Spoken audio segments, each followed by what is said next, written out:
جب پوچھا گیا حضور یہ قربانیاں کیا ہیں، فرمایا تمہارے باپ ابراہیم کی سنت ہے، اور فرمایا کہ ان کو خوش دلی سے اللہ کی راہ میں قربان کرو۔ قیامت کے دن یہ اپنے بالوں کے ساتھ، اپنے سینگوں کے ساتھ اور اپنے کھروں کے ساتھ آئیں گے، اور یہ بھی ارشاد فرمایا کہ کل پل صراط پر یہ سواریاں بن کے تمہیں پل صراط سے پار لگائیں گے۔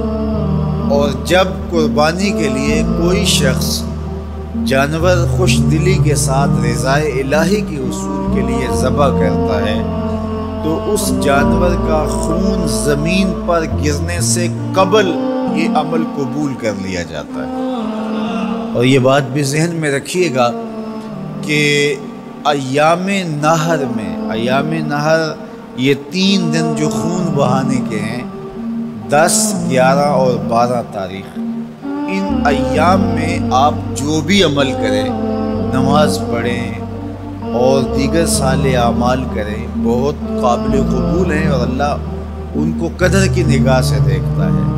لیکن ان ایام میں جو سب سے زیادہ اللہ کو محبوب عمل ہے وہ راہ خدا میں خون بہانا ہے، قربانی پیش کرنا ہے۔ تو قربانی کا کوئی اور متبادل نہیں ہو سکتا۔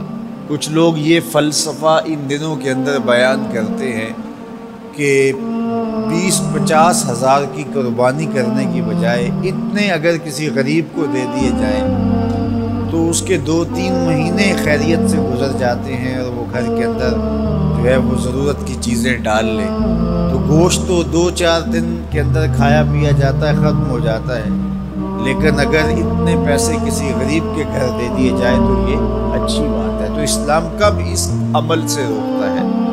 غریب کی مدد کیجیے، صرف عید کے دن ہی نہیں، منڈے کی جگہ ہی نہیں، بلکہ اسلام تو راہ خدا میں جانور ذبح کر کے اسی جذبے کو بیدار کرنا چاہتا ہے کہ تمہیں گوشت کی ضرورت بھی نہیں تھی، پھر بھی تم نے ذبح کر دیا، تو جہاں ضرورت ہوگی اور تمہاری ہمسائیگی میں، تمہارے اطراف میں جب کوئی غریب ہوگا تو پھر تم اس کے لیے ذبح کیوں نہیں کرو گے؟ اس کے لیے تم قربانی کیوں نہیں کرو گے؟ اِثار کیوں نہیں کرو گے؟ یہاں تو پھر بھی ہم گوشت خود کھا لیتے ہیں یا غرباء میں بانٹ دیتے ہیں، لیکن منا کی وادی میں جہاں لاکھوں قربانیاں پیش کی جاتی ہیں، وہاں تو جانور کاٹ کے اس کو ذبح کر کے بس چھوڑ دیا، اس کے گوشت سے غرض ہی نہیں ہوتی۔ زیادہ تر حجاج ایسے ہوتے ہیں جن کو یہ بتا دیا جاتا ہے کہ تمہاری قربانی کر دی گئی ہے، اور وہ فون کال کے انتظار میں یا حکومت وقت کی جانب سے دیے گئے وقت کے بعد حلق کروا دیتے ہیں۔ تو انہوں نے نہ اپنا جانور دیکھا ہوتا ہے، نہ اس کو ذبح ہوتے دیکھتے ہیں، تو صرف انہیں ٹائم بتلا دیا جاتا ہے یا ان کو کال کر دی جاتی ہے تو یہ ان کے لیے کافی ہوتا ہے۔ تو وہاں تو گوشت کھانا بھی مقصود نہیں، تو صرف اللہ کی رضا کے لیے جانور ذبح کرنا۔ تو جب رضائے الہی کے لیے جانور ذبح کرنے کا جذبہ پیدا کر کے تمہیں راہ خدا میں خرچ کرنے کی ترغیب دی جاتی ہے تو پھر تم پورا سال خرچ کرو گے، تمہارے لیے کوئی مشکل اور کوئی مشقت نہیں ہوگی۔